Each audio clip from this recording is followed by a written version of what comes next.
छोटी सी बात मैं बताना चाहती हूँ बेटा, life has come just once, there is no retake.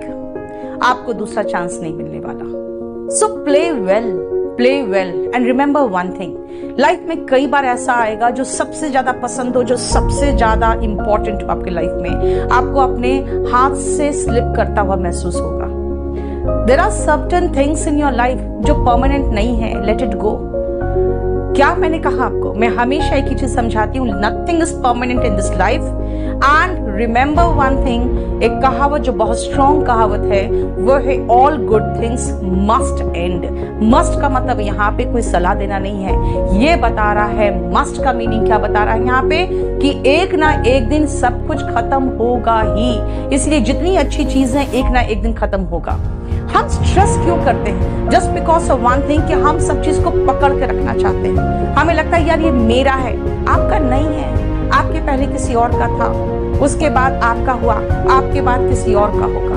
Nothing is permanent in this world. Yes, अपना बेस्ट दो, what ever you feel like. अगर आपको जो लगता है अच्छा है, सही है, वो करो, है ना। लेकिन अगर आपको लगता है कि नहीं कोई चीज मेरे लाइफ से निकल रहा है, कोई व्यक्ति मेरे लाइफ से निकल रहा है, तो आप उस जो स्ट्रेस आ रहा है आपकी लाइफ में बिकॉज ऑफ दैट रीजन, उसको मैनेज करो। मैनेजमेंट ऑफ स्ट्रेस क्या होता है? जब आपका मन करे रोने का, रो लो। हमारे इंडिया में एक बहुत गलत प्रचलन है कि मर्द को दर्द नहीं होता और मर्द रोते नहीं है। भाई अगर आप नहीं रोते हो तभी तो सबसे ज्यादा हार्ट अटैक तो मर्दों को होता है ना। रो लो ना, क्या प्रॉब्लम है? यहाँ पे बहुत सारी कहावतें प्रचलित है कि औरत की तरह रोता है। भाई औरतें अगर रो के अपने आप को हल्का कर लेती है तो वो कितना स्ट्रेस मैनेजमेंट कर सकती है, आप देखो ना, खुद देखो। इसलिए तो मेरा कहना है कि अगर आपको रोने का मन करता है आप रो लो, किसी से बात करने का मन करता है कर लो। आपने सबसे पहले तो अपने फादर को अपना दोस्त बनाओ। Make your father your friend. Remember, वो बाहर से बहुत सख्त दिखते हैं, अंदर से बहुत नरम होते हैं, क्योंकि वो फादर है। हम लोग यहाँ पे माँ की ममता में ही खोए रहते हैं। यार माँ की जो ममता है ना, तो बाप के लिए कोई वर्ड नहीं बना है, लेकिन आपके फादर में भी वही ममता है। ठीक है, नहीं बाप का डंडा ठीक है यार, बाप का डंडा बच्चों को याद रहता है, लेकिन उनको ये नहीं एहसास होता है कि वो आपको एक सही रास्ते पे इसलिए ले जाना चाहते हैं क्योंकि वो चाहते हैं कि आप वो परेशानियां मत झेलो लाइफ में जो परेशानियां उन्होंने झेला था लाइफ में, तभी वो आपको सही रास्ते पे ले जाना चाहते हैं। So remember, make your father your friend. सबसे अच्छा दोस्त वही है।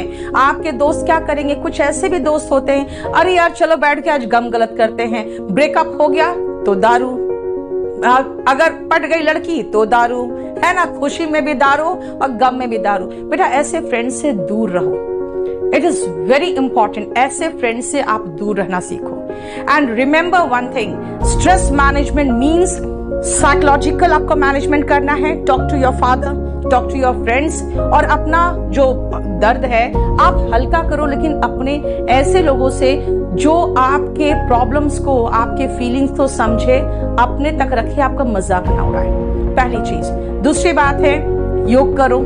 स्ट्रेस मैनेजमेंट का बहुत अच्छा तरीका होता है आप स्पोर्ट्स खेलो, क्योंकि जितना फ्रस्ट्रेशन, एंगर होता है, जितना कहते हैं बहुत ही सिंपल और बहुत ही सेफ मेथड है अपना गुस्सा को निकालने का, वो है स्पोर्ट्स में। अगर हम पाकिस्तान के साथ स्पोर्ट्स खेलते रहते हैं ना, अगर हम पाकिस्तान के साथ ये क्रिकेट के मैदान में खेलते हैं तो सारा फ्रस्ट्रेशन वही निकल जाता है, और मैक्सिमम पाकिस्तानियों को फ्रस्ट्रेशन अगर निकलता है तो टीवी सेट पे निकल जाता है, या कम से कम रन के मैदान में, युद्ध क्षेत्र में तो नहीं निकलता ना, वहां पे निकलेगा तो एक दूसरे को गोली मारेंगे।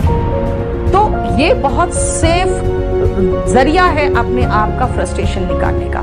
स्ट्रेस मैनेजमेंट होलसम मैनेजमेंट होना चाहिए, होलसम आउटलेट होना चाहिए एक हमारे स्ट्रेस निकलने का। एंड रिमेंबर वन थिंग, आपको इसको एक बहुत पॉजिटिव नोट में खत्म करना है। मैंने पॉजिटिव नोट में यही खत्म किया कि भाई अगर कोई प्रॉब्लम है तो ठीक है, उसका सॉल्यूशन होगा, और अगर कोई सॉल्यूशन नहीं है तो हम फिर टेंशन लेके कर क्या ले? अगर किसी प्रॉब्लम का सॉल्यूशन है तो काहे का टेंशन, और अगर कोई प्रॉब्लम है जिसका सॉल्यूशन नहीं है तो फिर काहे का टेंशन। यानी दोनों केस में आप टेंशन लेकर अपने आप को मार रहे हो, क्योंकि बहुत अच्छा कहावत है हमारे इंडिया में कि चिंता चिता समान है। इसीलिए चिंता कर करके घुट घुट के मरने से अच्छा है स्ट्रेस मैनेज करो। लेकिन इंस्टेंट जो स्ट्रेस मैनेजमेंट होता है लोगों का, दैट इज निकोटीन यानी सिगरेट पीना, ड्रग्स, इन सब से दूर रहो, क्योंकि वो अब हमारे ब्रेन के साथ खेलता है। प्रॉब्लम वहीं का वहीं है। हम आपको मैनेजमेंट करने की बात कर रहे हैं। वो क्या करता है ना, एक जैसे कबूतर होता है, बिल्ली को देखकर आंख बंद कर लेता है, उसे लगता है हम सेफ हैं।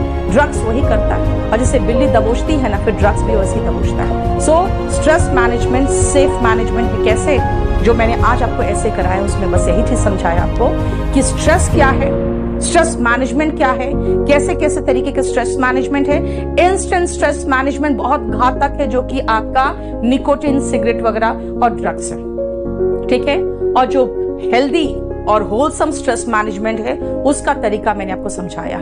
स्ट्रेस लाइफ में रहेगा, जब तक जिंदा हो तब तक रहेगा, इसका कोई उपाय नहीं, ठीक है। इसको मैनेज करना लाइफ का एक पार्ट एंड पार्सल है। चलो फिर एक बहुत अच्छे टॉपिक के साथ मुलाकात होगी, और ये ऐसे पूरा कंप्लीट आप लोग कर लेना, ठीक है। और ध्यान रखना, किसी भी तरीके का कोई भी कहीं से भी आपको क्वेश्चन हो, या आप चाहते हो कोई आपका बनाया हुआ ऐसे या कोई आपका ऐसे हो जो मैं डिस्कस करूं, मोस्ट वेलकम, क्योंकि आप भी अपने दिमाग को खोलो, कैसे लिखना है ना, दैट इज वेरी इंपॉर्टेंट, ठीक है। अभी हम लोग ऐसे पे चलेंगे। अभिषेक आप कह रहे हो लेटर, थोड़े दिन तक अभिषेक हम लोग ऐसे में चलेंगे, फिर लेटर में आएंगे, और उसके बाद प्रेसी में चलेंगे। अभी निश्चिंत रहो, क्लासेस बहुत दिनों तक चलेगी। कोई भी इंग्लिश लिखना बेटा एक दिन में नहीं सीखता, और आपका जो एक फ्लो है ना आइडियाज का, वो बहुत आराम से धीरे धीरे निकलना चाहिए। मैंने हमेशा समझाया, कोई भी ऐसे लिखते हो तो क्या होता है ना, आइडियाज ऐसे ही बौछार की तरह दिमाग में आता है, जैसे कि पानी का बहाव आता है ना। नल होता है, उसको खोलते हैं तो पानी आराम से थोड़ा थोड़ा एक साथ निकलता है, तो बाल्टी में भर सकते हो, है ना। बाढ़ का पानी बाल्टी में हम नहीं भर पाते, क्योंकि वो आके सीधा पूरे घर को फ्लड कर देता है। तो इसीलिए शुरुआत करना है हमें डेफिनेशन से, धीरे से फ्लो करना है, कुछ पॉजिटिव बातों में जाके हम उसको एंड करेंगे।